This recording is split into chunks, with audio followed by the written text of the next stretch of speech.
In today's episode of Strike Gold, we talk about influencer marketing. Is it real or is it just a sham? And brand rivalries. Is it worth fighting with other brands? And why do I always feel like I need to have the last word? You don't get the last word. Last word. Last word. Damn it.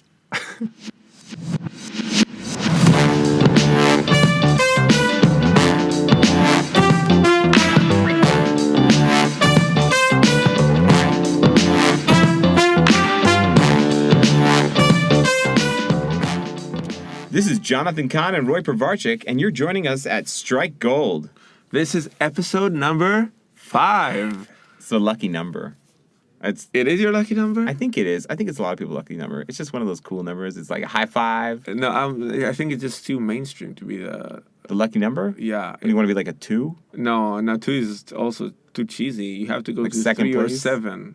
Either 3 or 7. No, 7 is casino. I don't know. Anyways, getting back to like 5. We're episode 5. No confusion. 5. 1, 2, 3, 4, 5. Hey, I want to ask you something. Do you remember last night you texted me and say, hey, meet me tomorrow at this, where we record the podcast? I said, hey, can you send me the location again? And you basically, what did you say? I was like, dude, it's at the same place. It's at Rise. Oh, that's right. You know Rise, the co-working space for all these like FinTech companies and stuff? Yeah. So, right. It's because they're hosting us here. Oh, week yeah. after week. I feel like that was a subliminal message right there. Wink, wink. That's right. We don't do sponsors. We do friends with benefits with other companies. We don't sell out, so we just jump in? I don't know. If you notice that Roy's voice is a little slower, it's because he didn't sleep very well. Yeah. And I'm actually digitally making it slower so I come off looking better. Yeah, like the auto-tune is a whole other thing. But yeah, I had a rough night because my kid woke up in the middle of the night and she was vomiting quite a bit. I like to call it she was possessed. It was like an exorcism. You don't sprinkle water on them? Like you don't do the holy water thing? Actually, we did because she puked over herself, so we had to. Yeah, we sprinkled the water with that shower head. Hey guys, if you feel this podcast just went downhill in 2 minutes 30 seconds, then vote. Not vote. We don't have our votes, but if upvote us. Upvote my self-esteem. Go on Reddit. Find a lonely thread and upvote that thread. That's it's So it was a hard night. And then that's it, and we're here. I want to ask you something. Okay. So yesterday we did this fun thing, you and I. We made our beards touch. Oh, that's what we do. So this is what we do. Bearded men in the darkness and in the shadows. We just touch beards. Wow, man. Wow. I don't know. I have a lot of weird shit I watch. Yeah, but no. There are touchbeards.com. Pornhub or touchbeards.com. I'm buying that domain now. I actually think somebody already bought it. Touchbeards.com? Me. No. Now. Me just now. Yesterday we had a meeting about the podcast vision and stuff like that. And we actually documented the whole thing. Yeah, and but I think... Did you think about it afterwards? What, the documentation or the fact that we did it? I thought it was really cool. It was like, listen, I would have done it a lot less... like high maintenance. You created this Excel with like thousands of tabs, and each tab had like a whole thing to it. And I was like, I would just be like, okay, this is the checklist of the 5 things we need to do when we do the podcast. This is what we need to have in the end, material wise. This is when we're letting it out. And I'd print an old school calendar out. I'd be like to my wife, can you use the printer in your office? Print like 3 copies of an old school calendar, and like I just write, this is what we release here. This is what we release here. This is what we release here. Blah blah blah. But yours was a lot more like because we didn't get to go into the promotional tab yet. We didn't. There are a lot of tabs we didn't go. I'm actually really scared of the email tab. I don't know why. You shouldn't. It's not what you think it is. It's always weird to me when like it's not what you think it is. It's really not what you think. It's not what I think it is? No. Okay, good. Because I was like saying, what is this email tab? Like we're doing email marketing now? Email marketing freaks me out. Not that I feel like it's wrong to do or it's not something that we should be doing. It's just that it's so old school. What was that you jingling in the background there? Oh, one of Roy's many bracelets. He has a lot of friendship bracelets. A lot of friends. So no, I think of like email and I go, oh God, like, you know, even if you're doing MailChimp, email it's like is the best fucking marketing channel. No, I get that. I get that. I would recommend it to people. I would do all that shit. I'm just saying when I'm thinking of having to do a mailer, I'm like, oh God damn it. So I think in another episode we should discuss your entire email marketing hate thing, but not now. If you're just joining us now, well, actually, no. If this is the first time you're listening to the show, or if you just like us reminding you that over and over again. So this is a marketing advice podcast where actually people from startups, tech companies, brands, local fruitman salesperson. Fruit salesman? That's like the best business card for like a little it's like, store. Hey, I have bananas. Do you want to buy a banana from me? And he calls people up on their house. Banana. Yeah, we have a banana. He calls people up. Hey, I see you have 3 people in your householding. I want to ask you how we now have 6 bananas. We have 6 bananas on sale. No, but we get questions from people, which is actually really cool. And sometimes they're anonymous. Today, actually, we have a question that comes from an anonymous person. It's an interesting thing that a lot of the marketers, they kind of text or email or whatever, and they give you like this amazing question about their company. And then at the bottom, it's like, hey, but if you can mention, like if you just not say my name. So I think half of them like don't want to, because I think strategically a lot of them, I had this discussion with the beer thing that we had in the other episode. Mm-hmm. So she basically told me, listen, like if people know that I'm asking this question in the market, then other people know that we're struggling with something. They would know what our future plans are, etc. And it actually happened to me yesterday because I went to a client and I was thinking about maybe documenting that meeting as well. And they said, yeah, like we don't care about the information, but you have to release it after we've released the product, because we're talking about product launch, and we don't want our competitors to know we're launching the product at all. And if it's out there, then that's a really dedicated competitor to kind of follow you to see. I think that's just like the smart competitor. No, it's smart, but they're like really hardcore. If they're like going, who are they using right now? Oh, I saw like Roy Paverchik. You know what I really love to do is like we talk about a question, then like 10 episodes later we kind of drop the name. It's like, remember when you answered? Nice. It's like remember episode 3 reference right there. Go back. Right. Second 3 something. It's like now dropping the name of the beer company. So anyway, no, but I as a marketer, I am not ashamed to ask the questions. But I do understand that it's a strategic point. Some of them say basically, I just want to, like, if people would. No, I think that also the answers change all the time. You can ask the same question and ask something else. Yeah, but they don't want other people to know that that's what they were considering, about to do, thinking about it. In this specific one, I want you all to understand that I have the same consideration and I ask the same question all the time. It doesn't make you a bad marketer for asking questions. What they just don't want to do is just they want to. No, if you're doing it for a company and there's some way that the company can understand, they're doing this for their company, fine. Exactly. But at the same time, considering these things and asking these questions are great. Right. They're worth doing. And we appreciate you coming to us and not Google with these questions. Yes, thank you. Google's a liar. There's a whole bunch of fake news out there for marketers. No, but to be honest, it's you're going to get an answer from Google that's just the normal written answer, and I think we're going to try to express some of the experiences that we had. And we have emotional stories as well. Yeah, the Google's just a machine. It has no heart. So the question is, from your experience, does influencer marketing work?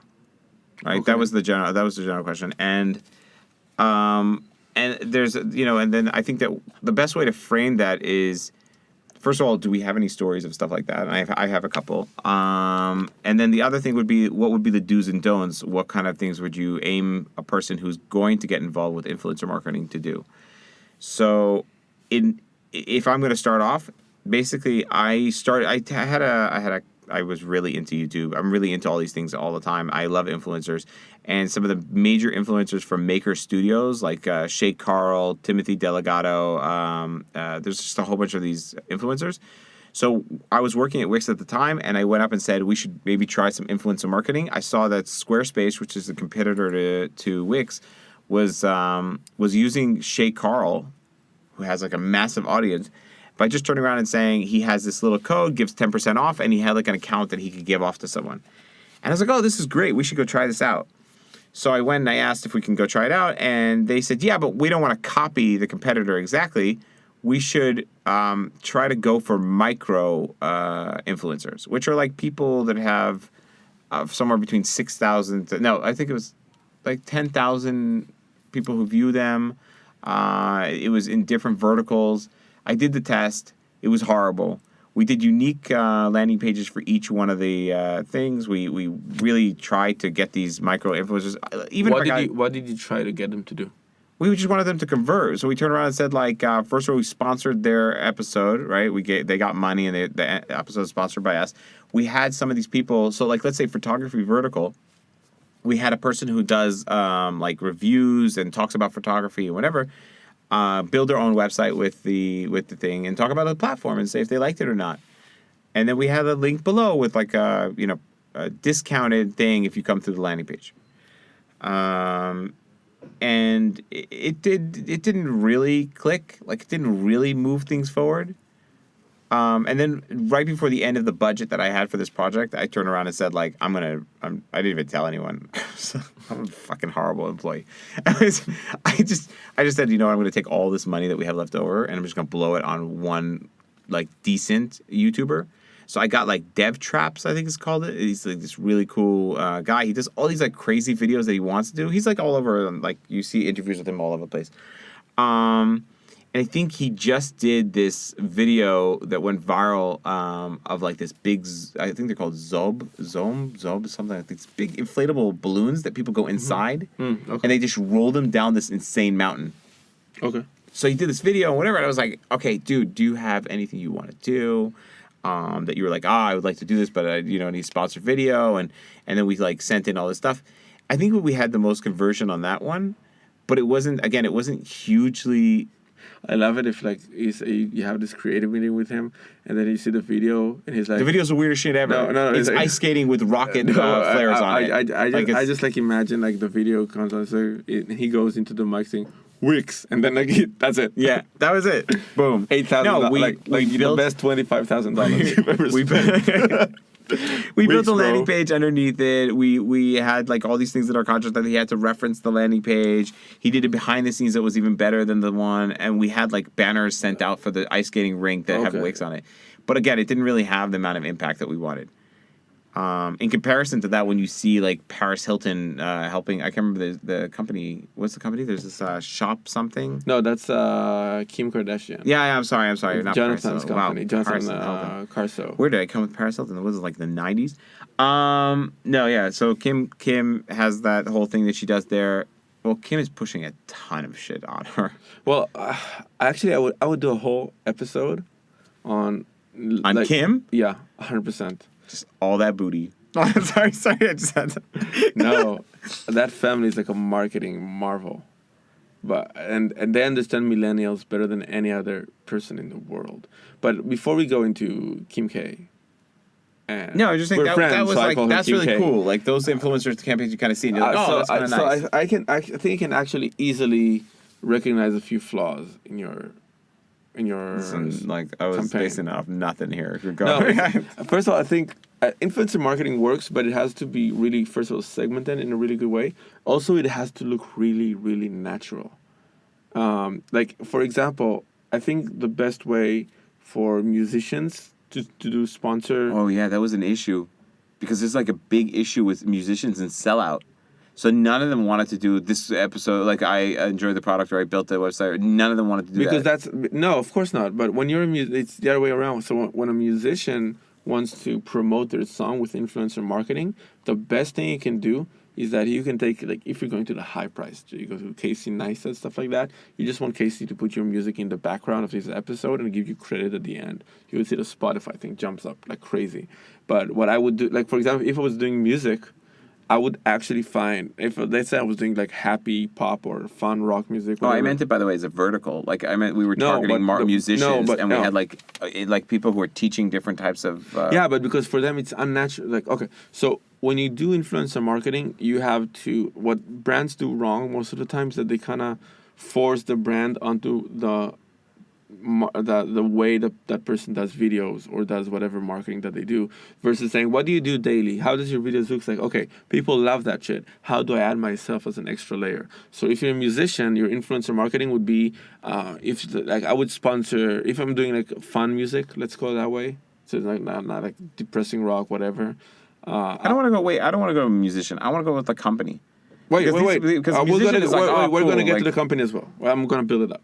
So I would basically search for girls on Instagram that has like tons of followers and they do all the funny stories. And I would just like, hey, next time you show yourself dancing to a song, put this song in the background. Yeah. And then just like put a screenshot of your iPhone with the name of the song on it. That's it. Because that's natural to what she does. Right? Yeah, I get that. So for example, like for the photographers, I wouldn't go and say, hey, tell them how you build a website with Wix, because that's not natural to him. What I would do is that him saying, hey, I just built my new photography website to showcase my portfolio. I want to share with you how I thought about bringing up like my content and how I'm promoting myself. And then he would drop every once in a while, well, I just built this with Wix. And at the end, he can say he has a coupon code, whatever. But he has to give value with his content. No, I get that. At one point, we actually did switch it out to that like thing where I'd have them just. I would tell them to do a whole episode about how to select the right pictures from your portfolio to build a portfolio, and then have them build it on the Wix thing. And I'm not even sure we actually referenced like go to Wix to create your website or anything like that. We just kind of said. He just has to say, my favorite platform was Wix, so I built my website. Yeah, I built mine on Wix. Yeah, there's like a link on the bottom if you want to sign up. But it's and also the major thing is that your influencer has to be really aligned with your target audience. You know what I mean? So like I'm guessing photographers, you went for freelance photographers, not just like somebody would like Chase Jarvis would have been amazing for that. You know, that he has like hustlers. Yeah, but there's also a thing. So what do you like? Okay, so that's one. One would be to understand that they're aligned with the target audience you want. But the other one is, are you going for? Does it make sense to even invest in micro ones, or is it something you need to? It depends on how much budget you have, and depends on what the market is. Because the more niche the market, the more micro you're gonna get. And I think so, but I think the way you build it up with them, if it's like micro. I now give you $80,000. Okay, I'm running away. I know. I'm never giving you $80,000. I'm never gonna record. Let's say 60 again. Because I remember someone saying like an Instagram image from one of the Kardashians is $60,000, right? That's it. Yeah, something like that. Do you want one now? I have a friend who could hook this up. I'm texting Kim K. Yeah, she'll be. Actually, it might have been. You know, by the way, when I say Kim K, I think about Kim and Kanye, but I just think she makes so much more money more than him. So I actually respect her enough to say Kim. Name. And with Kanye, I just like it's K. Whatever. It's K. Like it's okay. We're bros. It's okay. I can so level with him. If I give you $60,000 and I told you to make an influencer campaign, would you diversify? I don't know, any startup basically. That would be. That sounds. I'm kind of okay. So I got to throw out a startup. I don't know. Like that's how most companies give you a brief, right? Yeah, it's like whatever start like. We do stuff. Please do an influencer campaign. And we want people to use I'm target audience, internet.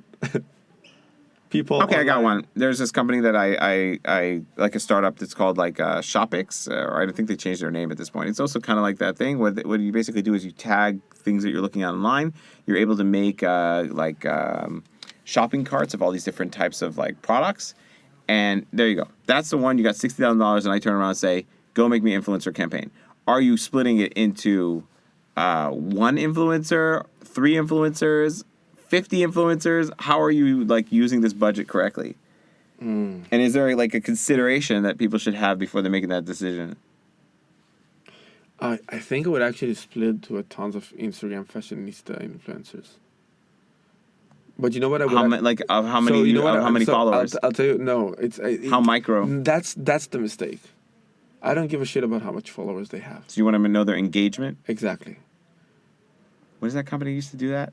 Every company. No. The company that actually helps you see those I'll tell you things. what I really, really love. What Instagram feature I really love is the one you get to ask people questions now. Hey, ask me anything kind of shit. I love it because then when people post the questions they get, you understand their audience. You really get their audience. And so I have a friend, her name is Elinor Bartel. She used to work for Powtoon. She's like an amazing fashionista. She does like amazing fashion stuff on Instagram. Are you saying she dressed really nice, or are you saying she actually is a fashionista who does like fashion stuff? No, she's like she does like all these products. Okay, cool. It's like a not like fashionista. She's going out. She's a hipster. Like she's really into it, and I always knew people like pay attention. I saw brands paying attention to her. I saw some good engagement. But now that she has that the question thing, I saw it the other day, and you see that people are actually asking, "Hey, where did you buy that mascara? Where did you buy this? How did you do this?" And that's the audience that I want. Now I don't think she has as many followers as I don't know any random hot girl bikini doing whatever. So I think she has less followers, but they're crazy engaged versus going to somebody who's like maybe super, you know those Instagram accounts, I know what you're talking the about. babe Instagram accounts. I've actually heard of. I've met a company that what they do is micro influencer thing like that, where they have some woman who's like half naked on most of her Instagram holding a belt. And then people like, oh, what is this belt? And she's like, oh, I bought it for my boyfriend. And then people are like, oh, I want one for me. You have a boyfriend, unfollow. Yeah, unfollow. Anyway, but on the other hand, those, I call them Instagram babes. It's kind of not. No, everyone calls it that. It's fine. Yeah, it's not politically correct, but that's what they do because they kind of sell out on them being hot. But if I would have promoted like a Funjoya or whatever, like whatever party that there is to like, a Friday night club, I would use them because that's like the type of people that would go to the club. The engagement they get is like from other girls who admire them, who would like to go to wherever they go and be like them, and all the guys who I was waiting for you to get to the guys because I don't know how many girls are going, oh, I admire you for being. I think people are so weird. I think you have both things. I think you have. And we sum this answer up with. People are so weird. Keep that in mind. So then I think the conversion there would be really good. But I would actually look for the engagement and the type of engagement. So when I saw Eleanor's question, it'd be like, hey, where do you get this dress? Where do you get the mascara? And I said, okay, all the companies that are sending her free stuff, and she does like the unboxing and reviews, they're on the spot because their audience actually cares about that. Well, you and I actually had this discussion about the product from my friend. I don't want to mention the name because you were bummed about it. And we're gonna have him on the show sometime, and you're gonna say it to his face. No, one-on-one. Anyway, so you said, well, actually, you did it wrong because when I post funny stuff on my Instagram, people get like, hey, how did you do it? How did you do it? From tons of people. So that would make you a good influencer for him. I actually think that would make you a better influencer for him than Kim K. Why? Because people would ask Kim K about her fashion, about lifestyle. They wouldn't ask her about what app are you using to take that photo.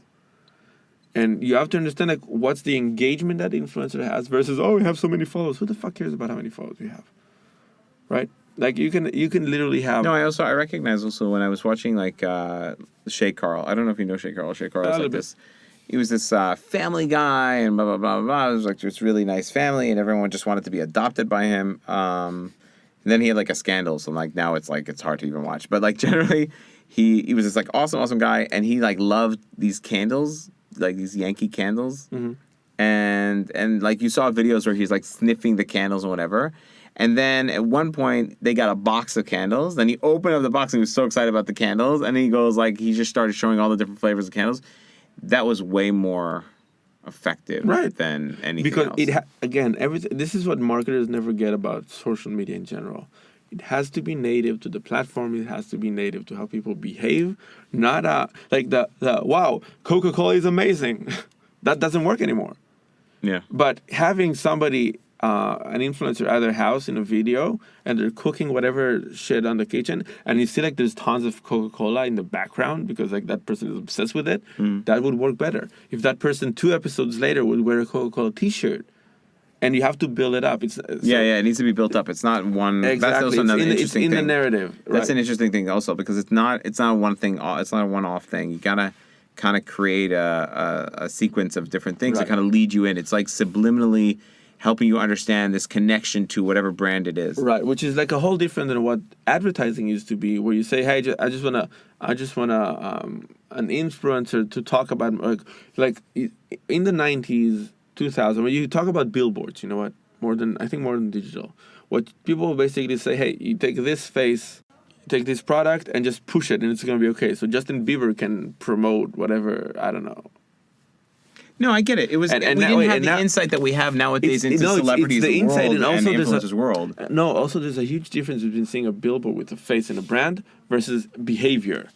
You know what I mean? Mm-hmm. So when you have like what's his name, the James Bond guy, or George Clooney with a watch on the advertising like on a billboard, it still has that sex appeal. But when you watch the same thing on Instagram, yeah, but I'm telling they're a character. Yeah, it's a little different. I mean, you're looking at these influencers. No, but if I would want to work with them as an influencer now on their Instagram, whatever, I wouldn't be like George, like posing like this with a watch for 5 hours, right? It would be what I would actually do is that I would document I would do a day photo shoot. No, I would I would actually getting a watch or whatever. No, I would actually do a day in the life of George Clooney as a YouTube episode, and throughout the episode, 3 different people would ask him where's the watch from.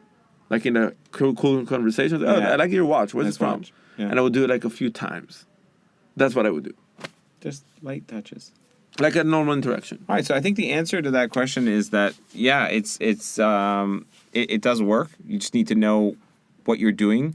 You need to be able to make the right decisions according to, being loyal to the way that their users are accepting the information, being able to understand that it's not a one-off thing. It's not a picture that you're just going to put up and that's it. You got to have some sort of a dialogue. There's some sort of a discussion. I would say focus on verticals. Okay. Of where your audience is actually looking for and what they're looking for. Mm-hmm. Look for engagement more than followers, and make sure that what you're trying to do is native to the behavior of that influencer and is native to how things work versus pushing things too hard. Cool. I think we answered it. Anonymous, I hope you're happy. If so, like, subscribe. No. I hope we get anonymous shares. And anonymous. Equity. We just need anonymous to just do stuff. All you anonymouses, please go. By the way, I would love it if the marketers would just not be shy about this and just be, hey, my name is this from company Y. I get why big companies wouldn't want to do it. I think younger companies, younger companies go at it. Say your name. You can actually get even some free promo here because we're going to say what company you're at, and nobody's ever heard about your company. No one's ever heard. Yeah, I saw your analytics. No, but there's no traffic there. When 0 branded searches. We did your SEO. Nobody was looking. No, just kidding.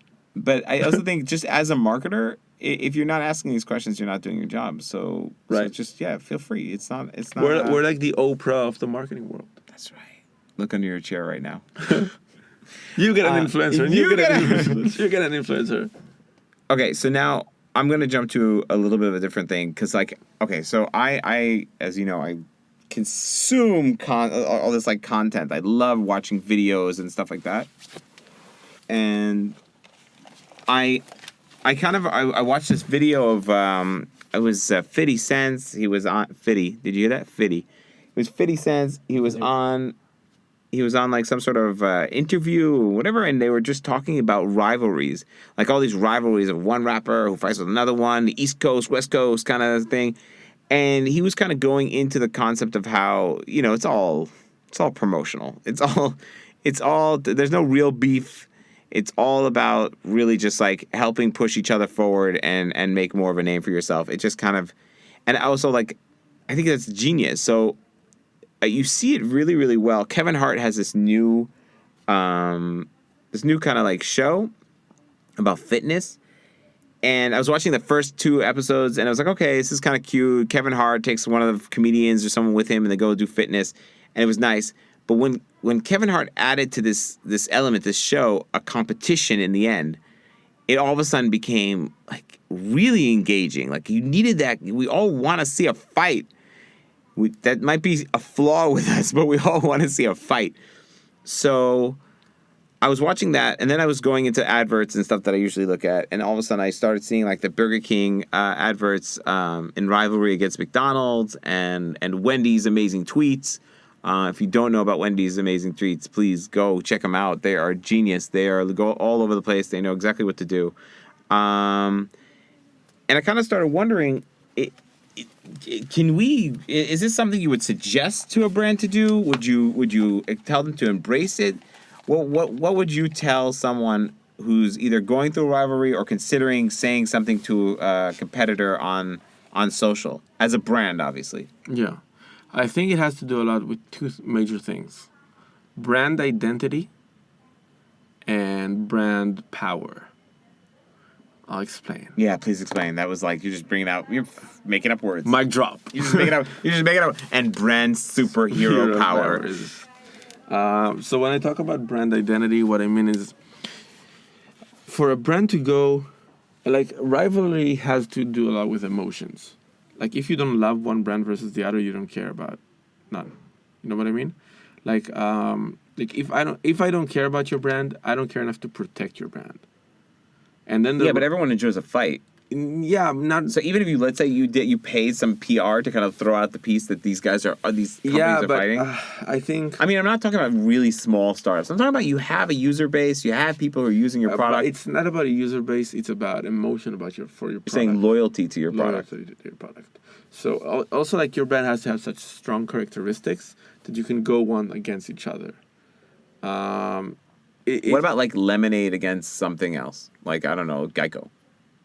Geico, like, is huge and their marketing is great, but also Lemonade is actually really cool, and they have like a loyalty. I wouldn't do it because nobody, like, none of these brands are in the position where somebody loves that brand. We love them as marketers. That's true. And Lemonade users love it because the product is good, but you're not going to see a heated debate over, like, dude, you're using Lemonade, that guy. You're not going to see that. I think, like, the one who pulled it off the best way, obviously, for like 100 years now, it's like Apple. They did it the first with Microsoft, and the reason it worked so well because you had like this Mac guy, Microsoft guy, like PC guy, okay. and they had like really emotions, like, what kind of person am I? And when you're defending an iPhone, you're not defending the iPhone, you're defending the kind of person you think you are. No, because that's what they define you with the brand. They're like saying, if you're an Apple user, you're a musician, an artist, a designer. So that can easily come after like a think different campaign. You know what I mean? Yeah. You have this, and you can segue to that. And then you see it now with like iPhone versus Android phones. So those are all like kind of fake, kind of connected anyways to each other. I mean, Microsoft bought like a huge chunk of Apple to help save it. People think that for Apple to win, Microsoft has to lose. It doesn't work that way. And with Samsung, you know, like Samsung actually, I think they actually manufacture like half of the components of an iPhone. There's always those things when they're and they have a lawsuit. Like, the screen is all Samsung. Yeah, and they have like this lawsuit, but eventually business is business.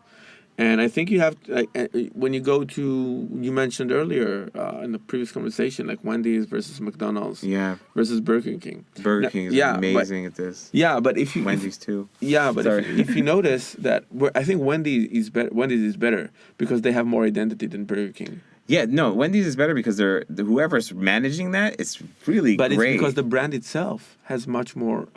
Really? Because I think Burger King is more well known. Wendy's has much more character to begin with.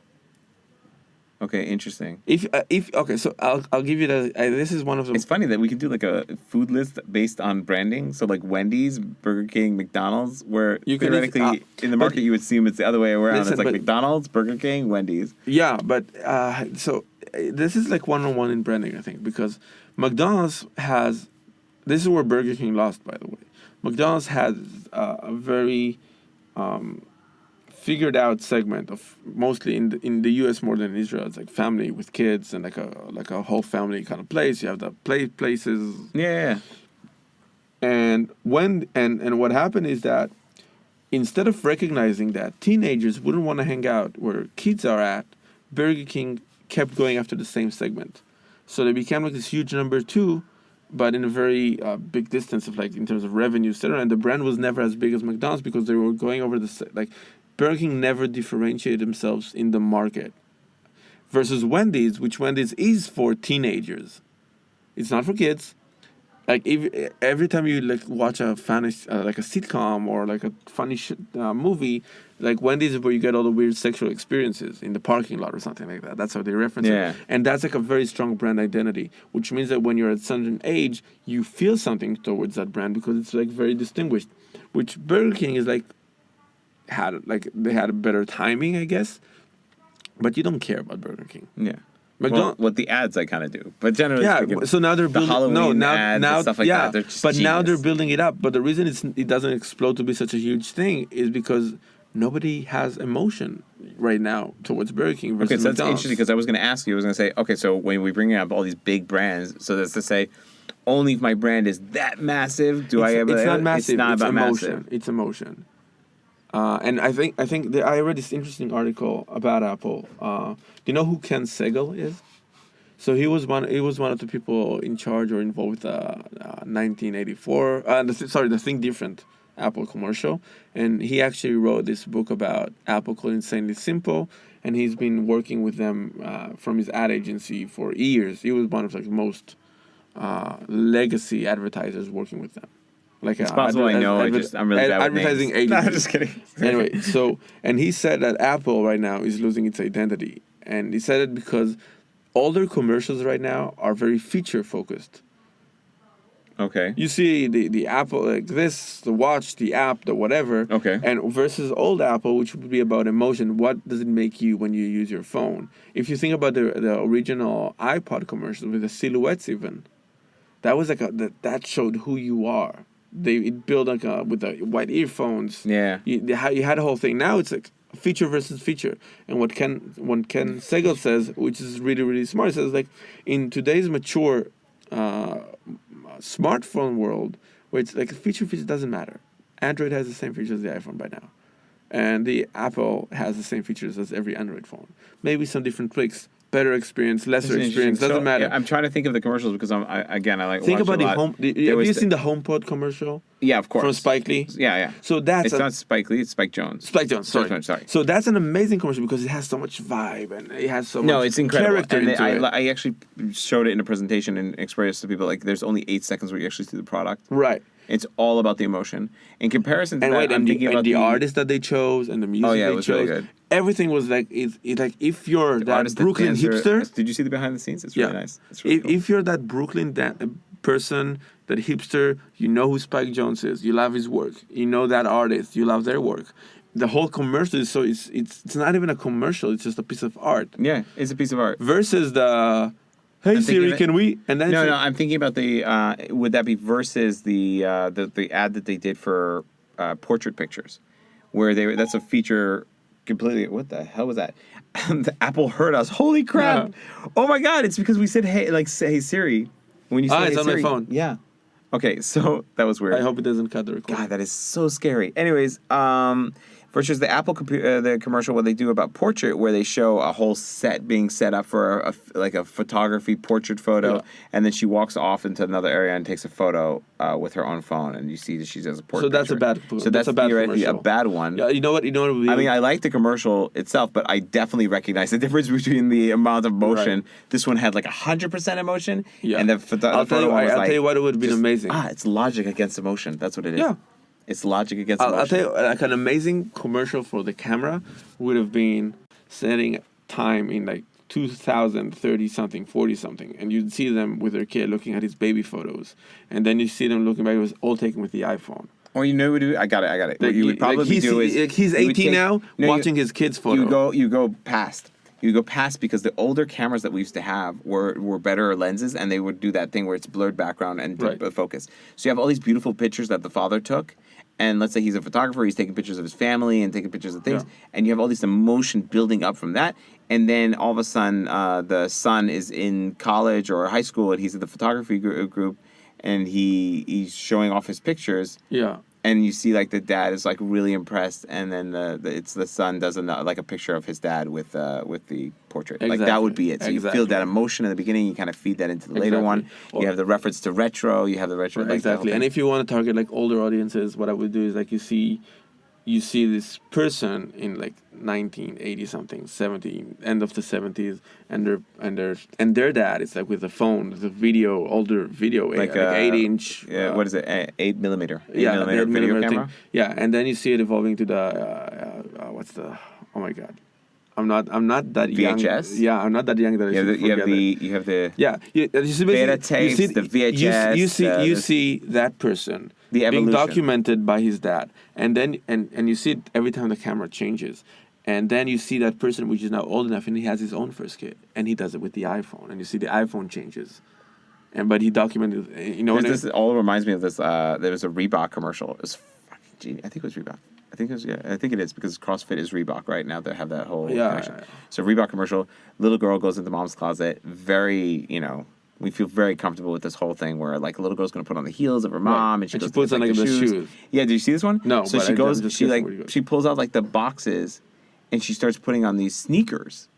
Like, she's not finding heels, she's finding sneakers. That's and each amazing. one of them, she finds pictures of the CrossFit or the event that her mom did with those shoes. That's amazing. And then the mom comes in dressed kind of like in her sports fit, like kind of outfit with her Reebok shoes, and sees her daughter trying on the different like sneakers. That's a great one. It was a great ad. It was fantastic, and it just kind of felt like the whole emotion. It kind of took that story and upgraded it and took you to the new age mom and the. That's perfect. Yeah. I think would have been more perfect if it had the high heels next to the thing and she would try both. I think there was something like that. Yeah, there was like maybe there was high heels just to make that then it wouldn't connection. be like either or either. But it was very cool to have that. I agree. All the closet with sneakers in the inside. I agree. I think, by the way, I think right now there's a huge advertising kind of gap where brands should really focus on doing dad and kid commercials, emotional commercials. Okay. Because there's not much of them right now still. And you can actually do the first ones that are getting the highest resonate. So you're saying, and this is actually interesting also because I kind of created this project when I was at Wix where I said, let's do a Father's Day campaign. Like, let's actually create a video. No, but I don't want to... No, Father's Day is a problem with that to begin with. Because it's already a special day. I'm looking for the dad doing laundry. I'm looking for the dad playing with his kids, picking them up from school. Those commercials... Because we watched that, like, there was Mother Day ads has a whole thing. Yeah, but and Father's Day didn't really have that. But you're saying, like... I'm like, lightly. Yeah. Just like the same thing we did with the influencer. Just kind of, like, start hinting it in there. I think the first kind of, let's say, I want to say really home-centric brand. I don't know. It's like, it can be either... like Tide or whatever, though Tide are crushing it with the new commercials. Yeah, that was amazing. The Super Bowl one was just... Yeah, that was beautiful. But kudos on that one.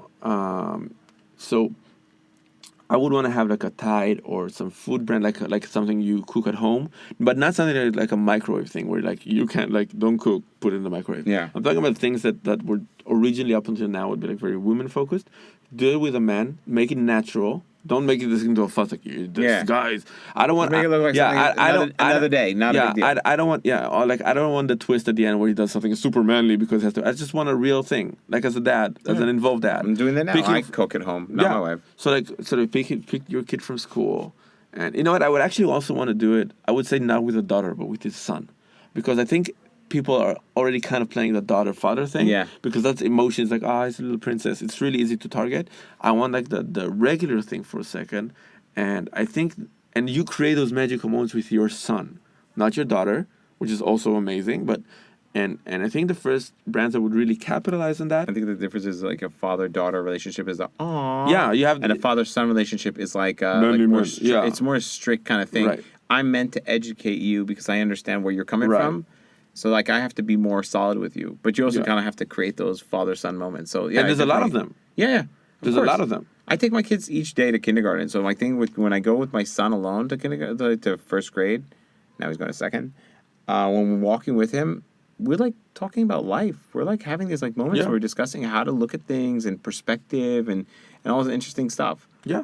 And I think the first brands right now that would actually capture that narrative in an emotional way. Don't try to make you into like this, but after the kid goes to sleep, he goes to play soccer and drink beer with friends. Just like make this very natural. I think they would crush. You're saying metrosexual. I would actually kill the term metrosexual. It's just like fucking being a man. Own up. It's like you have a kid. Nowadays own up. Owning up as a man is not like, I'm going to have beer, fuck my kids. It's so funny, by the way, that we're going to get to like this point where like saying, the whole argument of the human and it's what I'm a woman, why is it a human? No. But like that's what it is. It's like, we consider that because of the way we were raised by our parents, that's being in touch with your feminine side or that's being more, and it's shit. It's shit. Because, like, I don't cook because I'm more in touch with my feminine side. It's actually I cook because I'm more in touch with my creative side. Right. And I enjoy that experience. But I get it. But, like, the metrosexual one is just a way to explain to people from our generation or before what that means. Yeah, I think it was invented to give, like, a pass for men to wear totes. No, but in a way, it was like, you had to create a term to be trendy, so people would feel comfortable with doing this thing. Which it's still a man thing. It's called metrosexual. Yeah, this is how. By the way, this is how pathetic men. No, this is how pathetic men are. Yeah. Well, yeah. It's like we also pick on each other. We've been raised to pick on each other for everything. Yeah. You and I both kind of like dress a little more. If you're Instagram live, you see us making out. I'm Abner right now. So. No, we're completely naked. No, but we the dress. only way to podcast, man. People kind of turn around and say, "Oh, they say gay or this because you're doing this," or you know, and it's just not relevant anymore. It's dark and stupid. Yeah, it's just not relevant. But so either way, so I think the brand rivalry thing, it has to have, like, hip hop, for example, has a lot of emotion into it because it's a lot about where you grew up, where you come from. It's Compton. Yeah. Obviously. No, I'm from Brooklyn. I'm a Jew from Brooklyn. So, like, there's so much emotion. Before even you go to the rapper or the hip hop artist itself, there's so much emotion, where you come from, where you've been. Nice.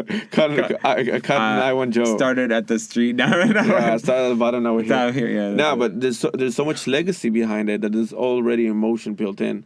It doesn't matter who you are, almost, and you can kind of leverage. That's interesting. If you have a self-brand, if you're doing self-brand thing, would that be worth? At one point, it would. Right? Yeah, but that's so what wait. You're saying. So what I forget would rapper. wait. If it's like your brand, just take it. I'd give it another like 5 notches. Give mine 15 because I think I need at least 10 to get to where you are right now. But then we take that, and then you have a rivalry there that's just open on social. I did this actually in Wix. There was a guy who was known for being very creative and fun. His name was Tel Aviv. He actually left Wix before me, and I consider that a win. And one day, I did something. I created this thing that I thought was so genius. It was at Wix. I created a group on the Pulse, which is now Monday, which was called hashtag Wix Problems, where it was just meant to be like places where people could laugh at Wix for how great it is. Like people complain like, "Oh my God, there's no 2% milk," and you open the fridge and there's 50 different types of milk. Like the Tzavot in high-tech thing in Israel. Maybe, yeah. So I did this thing on the Pulse, and I just wanted to kind of create a culture and fun. And then people started saying, "Oh yeah, did you see that group that Tel Aviv made?" And I was like, So then I called him my arch nemesis, and it was my thing. So okay, so there's another angle which is interesting, and this is something you can implement, but it's like micro moments. Okay. So there's a book called The Secrets. You read a lot, man. Yeah, I read this like 5-6 years ago. The Secret of. So you did like all your reading the at Steve once? Jobs presentation kind of thing. Oh, okay, got it. And he basically said that at one point you should create a rivalry within your keynote when you do it. And he said so you need to pick up like a bad person versus a good person. So a bad person can be like a bad user experience. It can be like a bad feature, privacy versus non-privacy, anything like that could be like a rivalry you do. So you can leverage this in like small amounts but it has to be very focused. For me, I think I was kind of an asshole at that time. I'm still an asshole, but that specific. We're all assholes. Yeah. We're just trying to hide it. So I have this talk at the Junction. It was like a marketing panel, with 5 people who were other agencies, marketers, growth, whatever. And the people I loved, I know them, I drink beer with them, I appreciate them. And at one point, there was a heated debate about different social media stuff. And I just felt like I needed to win this. I got competitive, and when I get competitive, I just want to crush everyone. I don't care. So what I did is I said like, wait, before we go on with this social media discussion, and what you should use, etc., tactics, let's try this because I just want to map the room. And I turned to the panel and said, like, you guys, let's all do this together. You guys involved. How many of you are using Facebook day to day as a person? Everybody raises their hand. How many of you are using Twitter, but not as like automatically, just like really go into it? Like the room kind of dies down. The marketers next to me also, like 2 of them don't raise their hand. Like how many of you have been really heavy on Snapchat trying to kind of grow your fan base? Like nobody raises their hand. And I turned to the panel and it's like, wait, so you're all here defending Twitter versus this, but none of you are doing this. You've never done it for yourself, and you're pitching it to somebody else. And I was like, if you go to, and I said, like, that's the difference, because if you go to my Snapchat account or Instagram, I'm there, I'm struggling with the shit, and I'm building my followership. So I know all the Snapchat shit because I'm doing it. versus you guys, which I guess read articles or whatever you do, but you never tried it. And if Snapchat is such a great marketing channel that you're defending it right now, is like, if you're such an advanced person, why aren't you using it for your brand? Why aren't you going Snapchat every day and doing shit? Like, either you think you have better channels that's working for you, and then start pushing it to your fucking clients. You don't believe in that. Son of a bitch. And then, so that's great. And those are people I love. I just also want to point out that we met on Snapchat. Yeah. Like, that was it. We kind of like contacted. Only after 5 pictures, like we did a face picture to each other. And that was it. Pics, but yeah. And we're like, we look similar? Well, let's meet. And touch beards. No, like, we look similar. Send me your face now. We'll see how you look like. That was, but it was us. Like, I was there because I wanted to understand how the platform was working, what was happening. I didn't, like, for me, when Story, I was a little bit before Story was starting, and then I was like, yes, and then this was cool, I can do this, because sexting, I'm married for 9 years, is not going to help me. Yeah. So, that was the end of our time. No. That's the end of the session. Thank you. Next time. No, okay. No, but, yeah. There was just trying to understand how to market, what's happening there, and understand that what was going on with Discover and all this stuff. Yeah. So it started, and it was pretty cool. Yeah. So for me, I created this like kind of mini rivalry right there, which I love these people. It's like people that I don't continue fighting with. I appreciate their work. I admire some of their work. Yeah, but step up. Yeah, but nice. For me, it was like basically what it is, like practitioner versus salesperson. And I was like, I don't care about selling like our product. I didn't even talk about my agency or what I do. I was just like, I don't care about selling you Snapchat. I actually just use it, and I want to share my experience versus you guys, which you don't use any of your social media channels, and you're trying to pitch me them as if they were good. Yeah. And like, you don't know how to grow a Snapchat channel. God damn you. But but it wasn't like a brand rivalry, but what you can leverage is the emotion of like practitioner. I mean, that the biggest fear somebody has when they go to a marketer or when they go to an agency is like, do they actually know what they're talking about, or they're bullshitting me? And that's the biggest fear every company in the world that pays somebody else to do the work is like, are they a professional? Yeah. And what I could mask up and what I could bring in is like, practitioner know what I'm doing versus they're trying to sell you a product. No, I think that's the main thing with the rivalry when you're doing it personally. It's kind of like you push each other to be better. That was the idea. There's a whole series on Netflix called Genius where it's all about how if Steve Jobs and Bill Gates weren't at the same time, that rivalry wouldn't have invented in us changing the world for us. All right, so that was our podcast. Just like Smith and Whitson at the time. Yes, that's actually there was. There's like a whole bunch of okay. And so you know how they solve that rivalry, right? No, I don't. With a gun. No, just kidding. Nice and cult. So this was our podcast, episode 5. We answered a question. So we talked about stuff. So awesome. Basically, if you see another influencer, fight with them. Yeah. that's the lesson learned. To sum up the podcast. Kim K, I'm coming. No, sorry. Kim K versus I want to say Paris Hilton because you said it before. Yeah, wow. I don't think it's a fight anymore. I think it's just like a. That was weird. I don't know where I even get to that name. I haven't even seen her in a while. Nobody has. My God. Anyways, so thank you for listening to our podcast. If you like this, please share, subscribe, rank us. Rate us, put us on top, put us where we need to be. Give us those 5 stars. Give us what you can. I mean, you got 5 stars in your pocket. Feel free to just put those 5 stars all on us. And you go in a casino and you get like rating stars. It's like these are the stars you got. Rating stars in one place. No, But seriously, we've been getting some amazing responses from you, and we really like the questions, and we really like the compliments. Yeah, and the fame that comes with running a podcast is amazing. It's insane. I went to the Bellboy the other day, and I got a seat just like that. Just because you use your voice. I just came and say, hey, do you know Straight Gold? And he said... That's why I don't go to places. I just call in now. I just call. I'd like to reserve a table now. Are you that voice? Yeah. So I just went in and was like, hey, I'm the guy from Strike Gold. And they're like, what's your name? Roy, did you have a reservation? No. Yeah, you can walk right in. Yeah, you're welcome. Yeah, like I don't think they hear that. It happens with me in coffee shops. I'm like, can I at Starbucks? Yeah, can I get a coffee? I'm Strike Gold. Can I sit here? And they're like, you can sit anywhere you want. it's like if it's available. But could you get that guy to stand up so I can sit there? No, he'll get up in about 10 minutes. Like you say the podcast name is Starbucks, and you get like Stroke Gold. Strikey old. Strikey old. Anyway, so thank you so much for listening, And we'll be back at you in another week. Yeah, and every Monday, like a clock. Monday. Like a clock? Clock is a weird word. Like a clock. Like a clock. All right. Bye, guys. Bye. Thank you so much. And outro music is coming in 3, 2, 1.